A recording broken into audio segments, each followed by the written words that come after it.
If you're the one making this mistake, keep watching this video and I will show you how to isolate your chrome.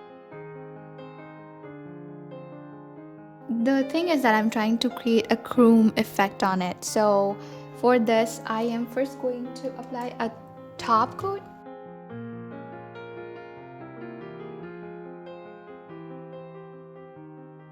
So I'm going to use this alcohol pad and I have wiped it like this. There shouldn't be any shine. I'm taking this rhinestone gel, going to add 1 drop of this chrome powder.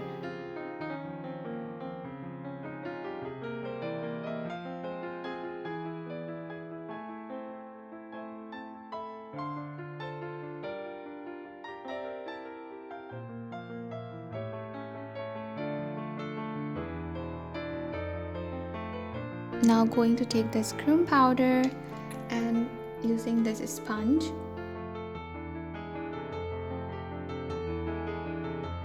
Now you see when I use this brush, it's going to take out all the leftover of the chrome powder which was on the nail. How perfectly this chrome powder is sticked on the particular design which I wanted.